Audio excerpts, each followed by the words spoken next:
तो कल हमने आपका लैरिंक्स देखा था, ठीक है। आज हम देखेंगे आपका ट्रैकिया। पर एक बार हम और रिवाइज करा देते हैं जो हमने पढ़ाया कि जब हम क्या करते हैं, कोई भी व्यक्ति रिस्पायरेशन करता है यानी ब्रीथिंग करता है, ठीक है, सांस लेता है, तो पहले क्या करता है, वो जो एयर है कहाँ से आती है, नोज से, ठीक है। ये आपका पूरा नोज है। नोज के बाद ये कहाँ पे जाती है, नेजोफेर्नेक्स में, फिर ओरोफेर्नेक्स, फिर फेर्नेक्स, और फिर लैरिंक्स। और उसके बाद आज हम देखेंगे ट्रैकिया। देखो, लैरिंक्स और ट्रैकिया दोनों ही कहीं ना कहीं पे गर्दन के आसपास हैं, पर दोनों को पोजीशन हम एक्यूरेट करें तो जो हमारा लैरिंक्स होता है वो सर्वाइकल रीजन में होता है। अब आपको पता होना चाहिए जो हमारे क्या होता है, वर्टिबल कॉलम हो गए, ठीक है। वर्टिबल कॉलम में हमने देखा था कि यहाँ पे क्या होता है, गर्दन पे सर्वाइकल रीजन। फिर उसके बाद क्या चालू होता है, थोरेसिक रीजन। तो सर्वाइकल रीजन में क्या होता है हमारा, लैरिंक्स, और थोरेसिक रीजन पे क्या होता है हमारा, ट्रेकिया, ठीक है। चलिए आज हम देखते हैं ट्रेकिया के बारे में।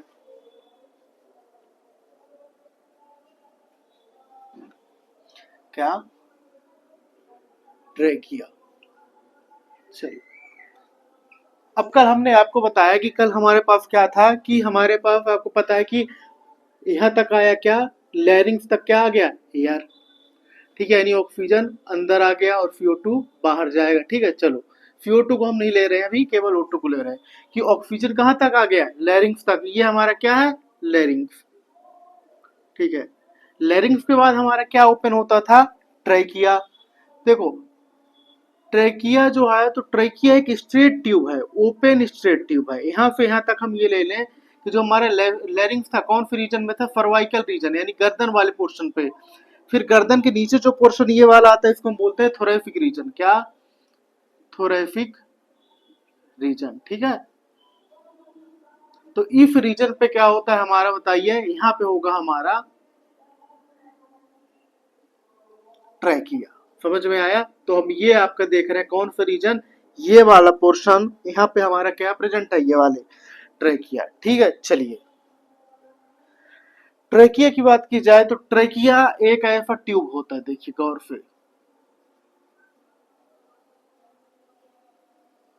ठीक है। तो ट्रेकिया एक क्या है आपका, हॉलो लॉन्ग ट्यूब है, ठीक है। आप बोल सकते हो स्ट्रेट लॉन्ग ट्यूब, ठीक है, जिसकी लंबाई, यानी जो आप ये लंबाई देख रहे हो कितनी होती है आपकी, 12 सेंटीमीटर। तो लेंथ, ट्रेकिया की लेंथ कितनी हो गई, 12 सेंटीमीटर। इसका डायमीटर, इसका जो डायमीटर है मतलब आपका ये वाला पोर्शन पूरा, यानी चौड़ाई, चौड़ाई कितना होता है, यानी डायमीटर कितना हो गया, 2.5 सेंटीमीटर, ठीक है। इतनी बात समझ में आई। अब एक बात बताओ कि जो ये हमारा ट्रैकिया है, क्या, ट्रैकिया, आपको पता है कि ट्रैकिया अगर जो एक हॉलो पाइप है, आप समझो कि जैसे ये हो गया, ये हमारा ट्रैकिया है, ठीक है। इसको हम अगर जो आपका ऐसे क्या कर दें, मोड़ दें, ठीक है। चलो, ये आप जैसे देख रहे हो ये क्या है, ट्रैकिया, ठीक है कि नहीं है। यानी इधर से हवा अंदर आएगा और अंदर से ऐसे बाहर चला जाएगा, ठीक है। अब एक बात बताओ, अगर जो इसके अंदर हवा कम हो गई, ट्रेकिया के अंदर हवा कम हो गई तो क्या होगा, ये ऐसे कोलैप्स नहीं हो जाएगा, सिकुड़ नहीं जाएगा। तो अब बताओ कि ट्रेकिया को कोलैप्स ना हो, हमारा जो ट्रेकिया है कोलैप्स ना हो, तो इसको कोलैप्सिंग के लिए, जो आपका कोलैप्स ना हो, कोलैप्स से बचाने के लिए क्या होते हैं, कुछ इसमें रिंग्स होती हैं, क्या, रिंग, या बोल सकते हैं कार्टिलेज होते हैं, कुछ कार्टिलेज होते हैं। देखो, ये ऐसे कुछ होते हैं कार्टिलेज। आपको फ्रंटल साइड से यानी वेंट्रल साइड से सामने से तो ऐसा दिख रहा है, ये क्या है, पूरा ऐसा घूमा हुआ है, बट ऐसा नहीं है। आप पीछे देखोगे तो पीछे ये इनकम्प्लीट है, ठीक है। यानी अगर जो इसको हम देखें तो ये वेंट्रल व्यू हो गया, क्या, वेंट्रल व्यू, यानी पीछे से ये इनकम्प्लीट है। इनकम्प्लीट मतलब ऐसा है, हाफ है, ठीक है, कोई दिक्कत नहीं। तो हम इसमें देख लेते हैं अभी कि स्ट्रेट लॉन्ग ट्यूब होता है, पहला पॉइंट ट्रेकिया का। दूसरा 12 सेंटीमीटर लेंथ होता है, और तीसरा क्या, 2.5 सेंटीमीटर डायमीटर होता है, कोई दिक्कत नहीं। आप ये जो देख रहे हो कि ये जो देख रहे हो इसको बोलते हैं हम आपका इनकम्प्लीट, क्या, इनकम्प्लीट फी फेब्ड कार्टिलेज, ठीक है। ये कार्टिलेज होते हैं जो कि जिनका फंक्शन क्या होता है, it prevent to collapse trachea, यानी ट्रैकिया हमारा सिकुड़ ना जाए, श्रिंक ना हो जाए अंदर से, या बोल सकते हो कि ये क्या ना हो जाए, अंदर ना धस जाए, कोलैप्स ना हो जाए। तो इसको बचाने के लिए क्या होता है हमारा यहाँ पे, ये फी फेब्ड कार्टिलेज होते हैं जो पीछे से क्या, एनसीईआरटी लिखती है डोर्सली इनकम्प्लीटेड फी फेब्ड कार्टिलेज, ठीक है। यानी आप इसको जब पीछे से देखोगे तो कुछ ऐसा दिखेगा। चलिए अब हम एक इसको उठा लेते हैं, किसको, कार्टिलेज को, यानी कौन सा कार्टिलेज, जो इनकम्प्लीट फी फेब्ड है।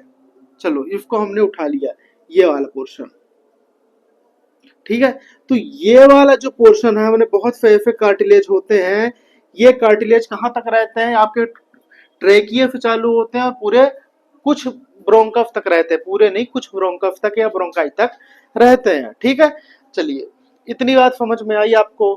अब देखो ये जो होता है हमारा क्या, इनकम्प्लीट फी फेब कार्टिलेज, यानी जो कार्टिलेज है, कार्टिलेज के अंदर क्या होती है, कुछ मसल्स होती हैं, उस मसल्स का नाम है हमारा ट्राइकुलरिस।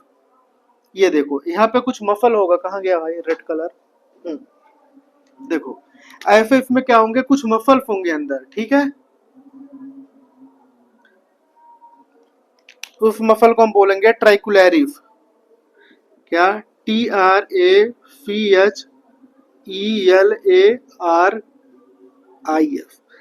ट्राइकुलरिस मसल। अब आपसे कोई पूछे ट्राइकुलरिस मसल कहाँ होता है, तो आप बोलोगे जो हमारा कार्टिलेज होता है, इनकम्प्लीट फी फेब कार्टिलेज उसमें प्रेजेंट होता है, उसके अंदर साइड होता है, डोर्सल साइड, ठीक है। इसका काम क्या होता है, इसका मेन काम क्या होता है, फोर्सिबल, क्या, फोर्सिबल ब्रीथिंग, ठीक है। जब कोई भी व्यक्ति अच्छा तेजी से ब्रीथिंग करता है, ठीक है। अब देखो तो अब एक सीधी सी बात, फोर्सिबल ब्रीथिंग का मतलब ये होता है, समझ में आ गया, जैसे योगा में करते हैं, यानी जबरदस्ती सांस लेना, सांस छोड़ना, ऑक्सीजन अंदर लेना, ऑक्सीजन मतलब कार्बन डाइऑक्साइड बाहर छोड़ना, ये सब किसकी वजह से हो पाता है, इसमें क्या होता है, जो हमारा ट्रैकिया होते हैं, ट्रैकिया में क्या होते हैं, कुछ इनकम्प्लीट फी फेब्ड रिंग होते हैं, उसके चलते क्या होता है, फोर्सिबल ब्रीथिंग होती है। चलिए इतनी बात समझ में आई, ठीक है।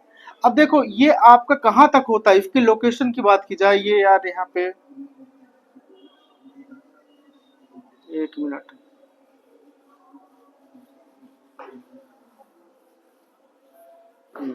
यहाँ पे लिख दो क्या, चलो ये क्या है हमारा, डोर्सली इनकम्प्लीट फी फेब कार्टिलेज, ठीक है।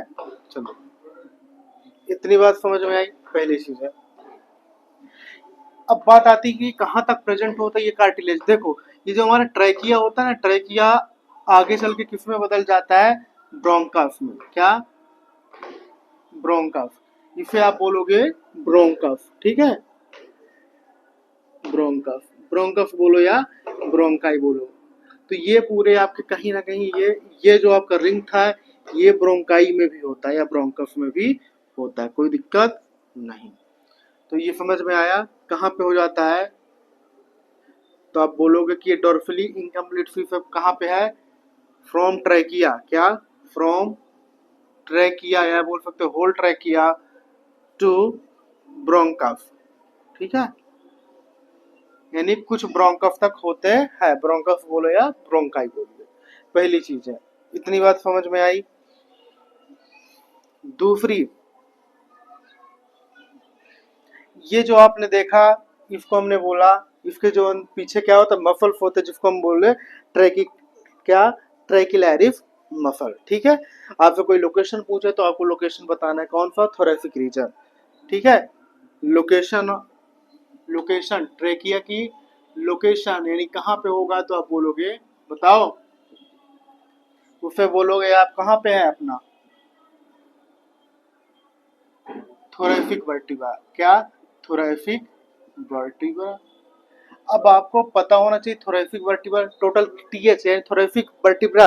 देखो थोरेसिक वर्टिब्रा यानी यहाँ पे जो कुछ रीढ़ की हड्डियां होती हैं उनका नाम है thoracic vertebra. Thoracic vertebra total कितनी होती हैं? 12 होती हैं, ठीक है। पर ये जो हमारा क्या है ट्रेकिया T5 पे यानी थोरेसिक के 5वें नंबर पे वो क्या हो जाएगा? डिवाइड हो जाएगा। प्राइमरी ब्रोंकस और सॉरी क्या, राइट प्राइमरी ब्रोंकस और लेफ्ट प्राइमरी ब्रोंकस में। तो आप बोल सकते हो दूसरा पॉइंट एटा T5 ये थोरेसिक 5 पे ट्राइकिया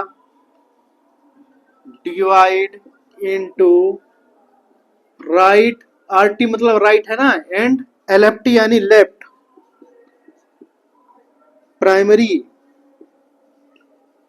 ब्रोंकस। ठीक है, कोई दिक्कत नहीं। तो यह ब्रोंकस को बोलते हैं हम ब्रोंकाई। ठीक है, चलो तो इसे हम बोलते हैं इतना ट्रैकिया के बारे में है। ट्रैकिया के बारे में और ज्यादा आपको कुछ भी नहीं पढ़ाना। ठीक है, चलो एक बार इसको हम और देख लेते हैं कि आपसे कोई पूछे कि ट्रैकिया क्या होता है तो आप बोलोगे ट्रैकिया एक लॉन्ग स्ट्रेट ट्यूब है, ठीक है, जिसकी लेंथ जो कितने लंबाई का होता है 12 सेंटीमीटर का, चौड़ाई यानी डायमीटर कितना होता है 2.5 सेंटीमीटर का।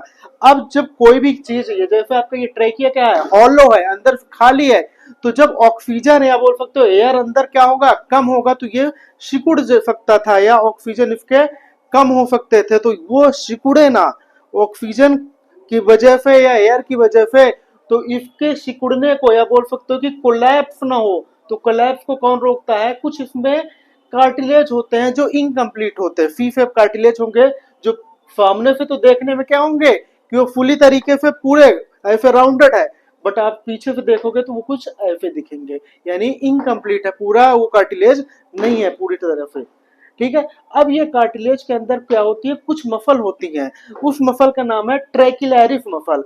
और इसी ट्रैकिलैरिस मसल के चलते सामने वाला व्यक्ति या कोई भी व्यक्ति या हम हो या आप हो अच्छी तेजी से क्या कर सकते हैं, सांस ले सकते हैं और सांस छोड़ सकते हैं। यानी फोर्सफुल ब्रीथिंग के लिए कौन सा मसल रिस्पॉन्सिबल होगा, तो आप बोलोगे ट्रैकिलैरिस मसल। और ट्रैकिलैरिस मसल किस में होता है?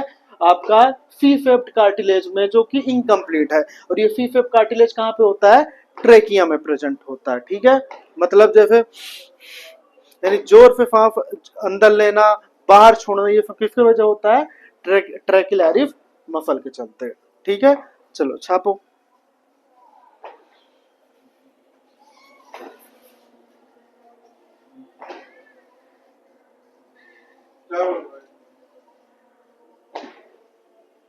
नेक्स्ट ट्रैकिया खत्म हो गया। अब हम देखते हैं आपका जो ट्रैकिया आगे चल के कितने पार्ट में डिवाइड है।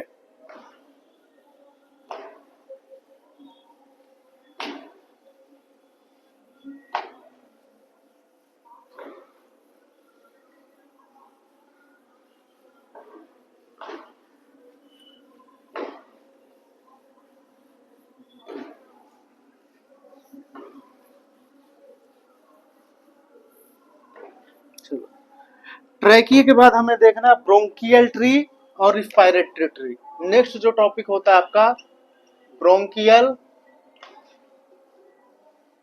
Tree and respiratory tree. ठीक है, चलो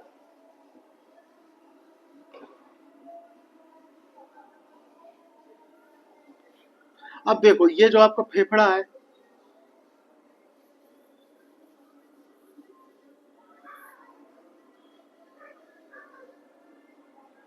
पर फेफड़े से पहले आप ये देखो क्या, ये आपका ट्रैकिया हमने बोला T5 लेवल पे, क्या T5 यानी थोरेसिक 5 पे किस में कन्वर्ट हो जाएगा? दो पार्ट में डिवाइड कर देगा अपने आप को, ऐसे दो ब्रांचेस में टूट जाएंगे, यानी राइट और लेफ्ट प्राइमरी ब्रोंकास। देखिए अब गौर से देखना, हम एक ही साइड का बना रहे हैं, ठीक है। देखो यहाँ से क्या चालू हो जाएगा, ब्रोंकस से आपका क्या चालू हो जाएगा? लंग्स। ठीक है, कोई दिक्कत नहीं। तो अब जो भी देखेंगे हम फेफड़े के अंदर देखेंगे, यानी लंग्स के अंदर देखेंगे। तो ठीक है, देखो ये क्या था ट्रैकिया, ट्रैकिया लंग्स के बाहर रहता है, ये सबको पता है। चलो फिर उसके बाद हम देखते हैं आपका ट्रैकिया के अंदर क्या हो गया। देखो ये वाला पोर्शन जो ट्रैकिया के अंदर आया, ठीक है, ये यहाँ पे यहाँ तक, ठीक है, ये यहाँ से यहाँ तक, इसको आप बोलोगे प्राइमरी ब्रोंकस। क्या? Primary bronchus. ब्रोंकस को आप ब्रोंकाई भी बोल सकते हो, BRONCHI, कोई दिक्कत नहीं। फिर यहां से देखिएगा ये दो पार्ट में इसे बदलेगा। तो ये वाला जो रीजन देख रहे हो इसको बोलोगे आप सेकेंडरी ब्रोंकस, ठीक है। फिर सेकेंडरी ब्रोंकस आगे चल के किसमें बदल जाएगा? ये वाला जो रीजन है, ये वाला चीज, इसको बोलोगे आप टर्फरी ब्रोंकस, ठीक है। टर्शरी ब्रोंकस के बाद आपके पास एक कुछ ऐसे आएगा और ऐसे, ठीक है। ये वाला जो रीजन है, क्या ये वाला पोर्शन है, इस वाले पोर्शन को आप बोलोगे टोटल पल्मोनरी ब्रोंकियोल।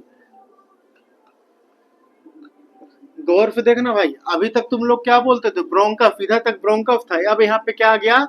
ब्रोंकियोल, ठीक है। अब ये ब्रोंकियोल्स के बाद आप देख रहे हो कि इधर कुछ भी नहीं है, तो ये वाला जो रीजन है, क्या ये वाला पोर्शन है, इस पोर्शन को बोलोगे आप टर्मिनल, यानी लास्ट, टर्मिनल ब्रोंकियोल, ठीक है, कोई दिक्कत नहीं। अब आपको पता है यहाँ पे टर्मिनल ब्रोंकियोल आ गए। अब इस टर्मिनल ब्रोंकियोल के बाद अब यहाँ पे नया चालू होगा, यानी जो ब्रोंकियल ट्री होता है वो केवल यहीं तक होता है, primary bronchus, secondary bronchus, tertiary bronchus, total pulmonary bronchus, sorry bronchiole और टर्मिनल ब्रोंकियोल, यहीं तक खत्म हुआ। अब जब हम देखेंगे, जो देखेंगे वो देखेंगे रिस्पायरेटरी ट्री। तो रिस्पायरेटरी ट्री यहाँ से चालू हुआ, ठीक है। तो रिस्पायरेटरी ट्री आपका ये वाला पोर्शन अब देखिएगा,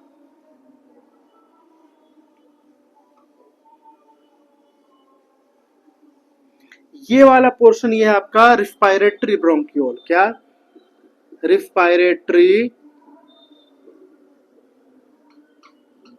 ब्रोंकियोल, ठीक है, कोई दिक्कत नहीं। रिस्पायरेटरी ब्रोंकियोल के बाद आप ये जो देख रहे हो कुछ ऐसा उभरा हुआ पोर्शन आप देखोगे आगे चल के,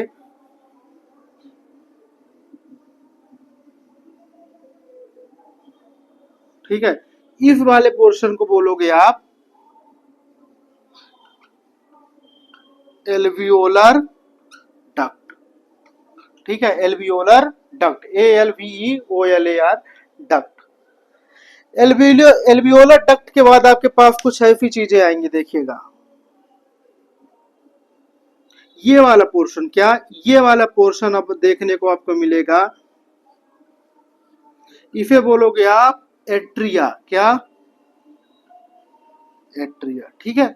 अब देखो ये भी एट्रिया हो गया, आगे चल के ये भी सब क्या है? एट्रिया ही है।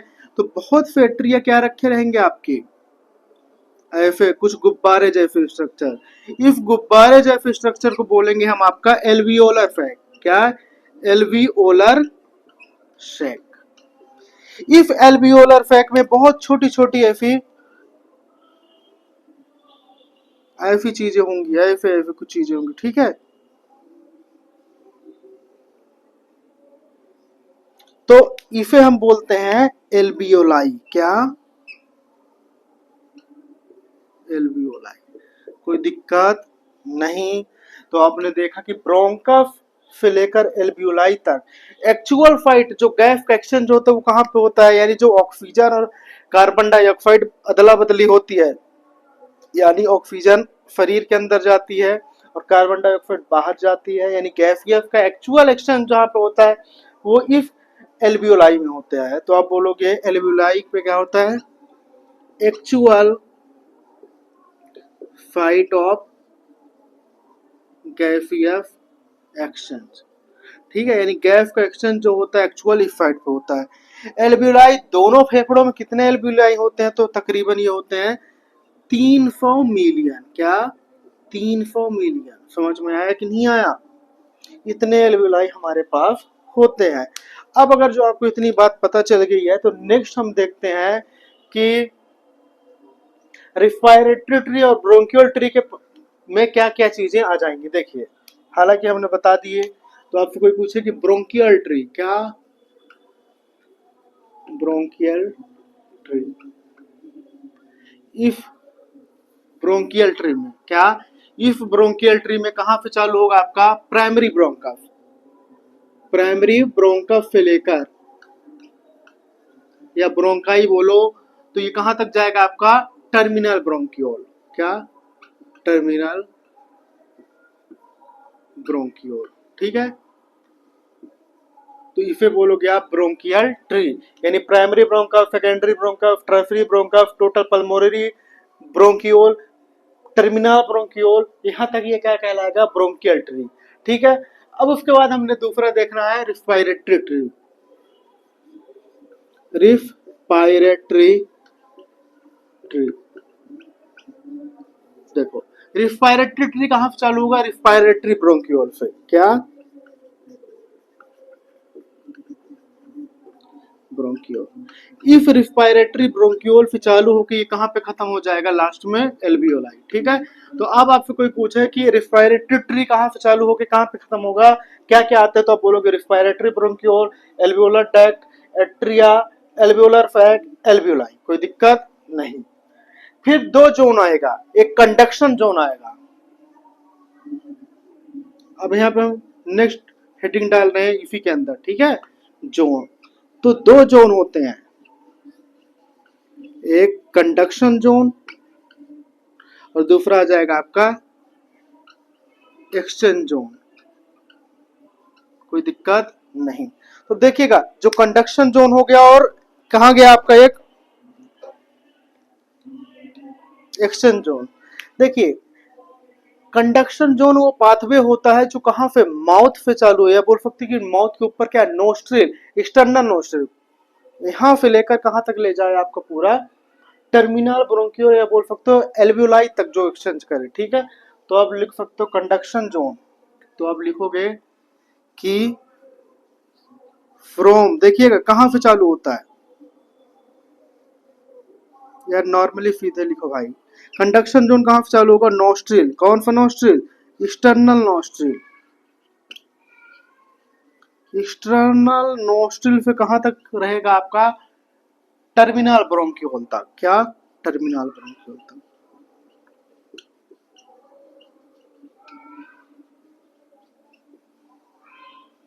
ये सही है कि नहीं है, बताओ, कहीं ना कहीं हमने आपको कल ही बताया था, बताओ ये कहां से कहां तक होगा। ठीक है, इतनी बात तो समझ में आई। फिर उसके बाद आएगा आपका एक्सचेंज जोन। अब जाहिर सी बात है कि अगर जो टर्मिनल ब्रोंकियोल तक क्या है कंडक्शन जोन, तो उसके बाद के पूरे क्या होंगे बताइए, उसके बाद के पूरे क्या कहलाएंगे आपके एक्सचेंज जोन। मतलब समझ रहे हो कि एक्सचेंज जोन कहां से चालू हुआ, रिस्पायरेटरी ब्रोंकियोल, रिस्पायरेटरी ब्रोंकियोल, इस रिस्पायरेटरी ब्रोंकियोल से कहां पे खत्म हो गया आपका एल्वियोलाई। ठीक है, इतनी बात समझ में आई। तो जब एल्वियोलाई आ गई तो आपको कोई पूछे कि एक्सचेंज जोन का मेन फंक्शन क्या होगा, तो आप बोलोगे एक्चुअल फाइट ऑफ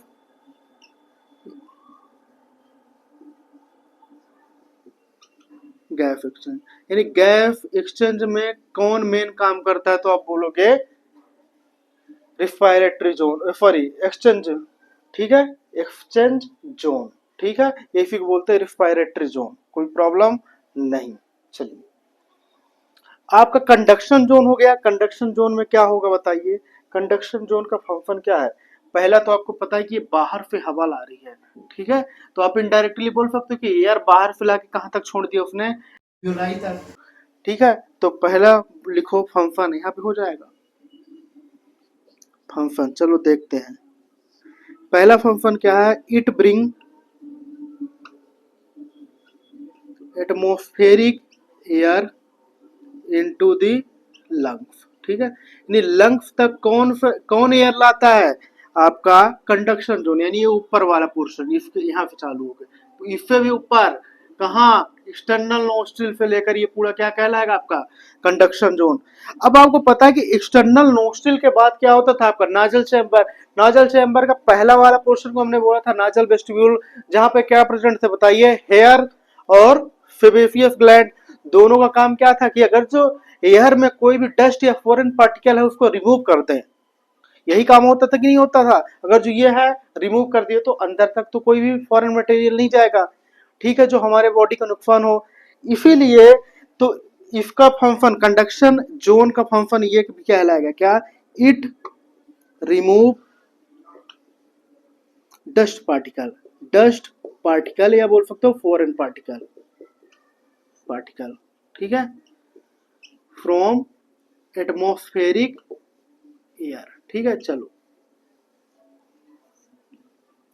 और कहाँ पे लिखते हैं भाई, चलो तीसरा, ह्यूमिडिफाई करेगा। ये क्या, ह्यूमिडिफाई करेगा एयर को, जो एयर आ रहा है उसको ह्यूमिडिफाई करेगा, यानी उसको और नमी प्रोवाइड करेगा, यानी मॉइस्चर प्रोवाइड करता रहेगा, ठीक है। चलो तीसरा, अब तीसरा तो हो गया, चौथा कहाँ पे करें, लो चौथा हम यहाँ पे लिख देना है, ठीक है। चौथा इसका, इट मेंटेन या बोल सकते हो इट ब्रिंग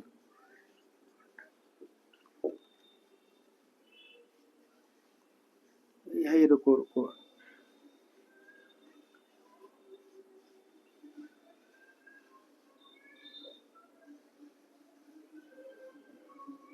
रुको इसको यहाँ पे लिख दे रहा है क्या, जोन, ठीक है, कोई दिक्कत नहीं। इतनी बात समझ में आई।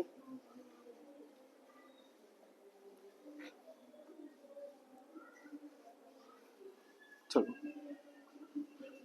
चौथा फंक्शन क्या है, ब्रिंग, क्या, जो आपका देखो इसको हिंदी में देखोगे, जो हमारा टेम्परेचर है, आपको पता है बॉडी का टेम्परेचर अलग होता है, एटमॉस्फेरिक टेम्परेचर ठंडी गर्मी में अलग अलग होते हैं, तो सांस तो हम ठंडी में भी लेते हैं और गर्मी में भी लेते हैं। तो कहने का मतलब जो हमारा एटमॉस्फेरिक एयर है उसको बॉडी टेम्परेचर तक ये लाने का काम करता है। आप लिख सकोगे bring the atmospheric air to body temperature, ठीक है, यानी बॉडी टेम्परेचर तक।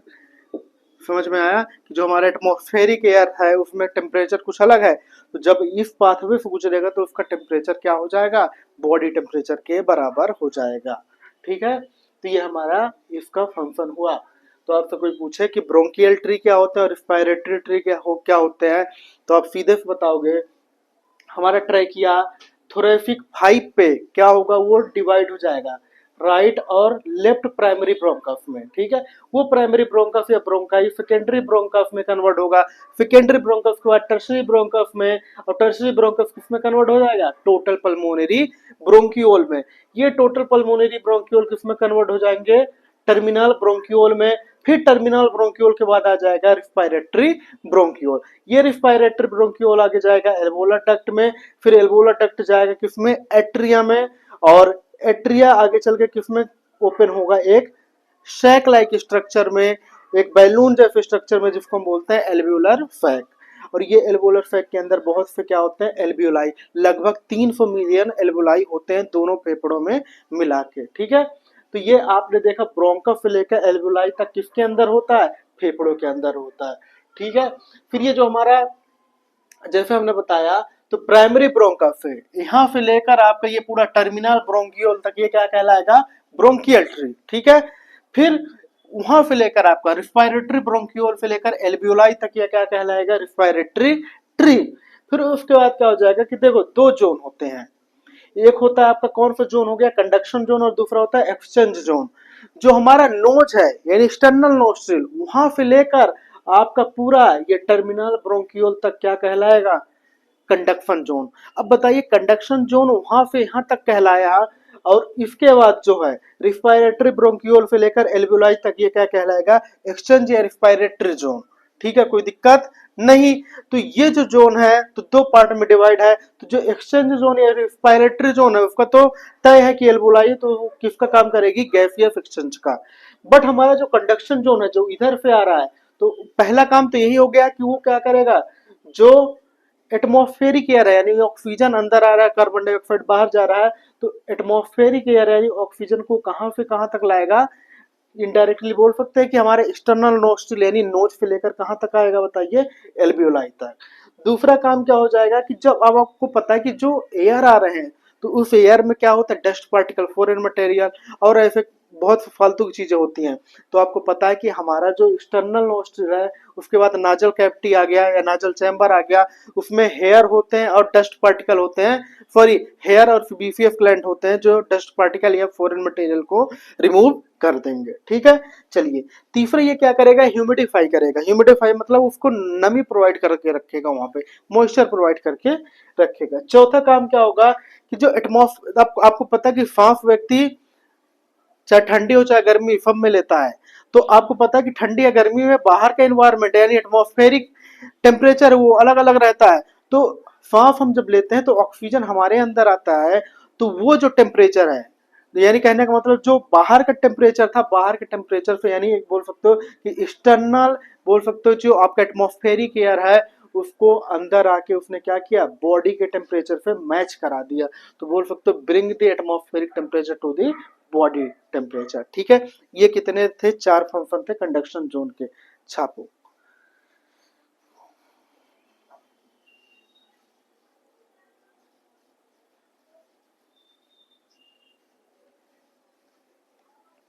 ठीक है, चलो इसको करो, फिर अपन नेक्स्ट देखते हैं। ये हो गया ब्रोंकाई, हो गया ब्रोंक्योल, हो गया। अब बचते हैं अपने फेफड़े यानी लंग्स।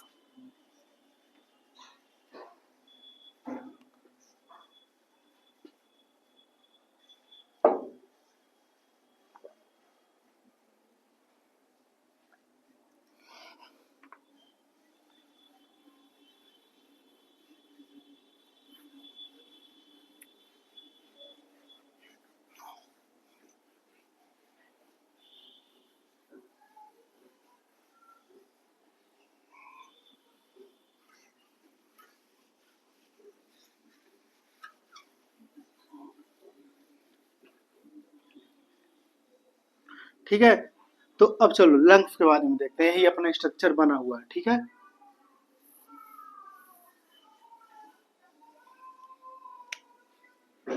लंग्स। ठीक है, हमारे पास एक पेयर होता है, एक पेयर मतलब दो फेफड़े होते हैं, क्या, टू लंग्स होते हैं। चलिए, इतनी बात समझ में आई। कवरिंग, सॉरी लोकेशन की बात करें, यानी लंग्स कहाँ पे होता है, तो ये वाला जो पोर्शन हो गया, देखिए ये वाला जो पोर्शन होता है ना, इसको बोलते हैं थोरैसिक कैविटी। क्या, थोरैसिक कैविटी।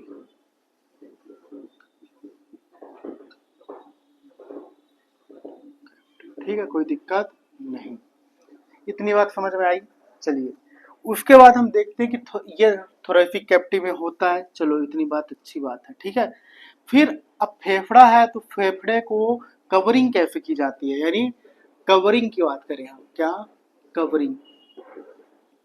तो कवर कौन करेगा, डबल लेयर, क्या, डबल लेयर स्ट्रक्चर। ठीक है, उस डबल लेयर मेम्ब्रेन या स्ट्रक्चर बोलो क्या, ठीक है।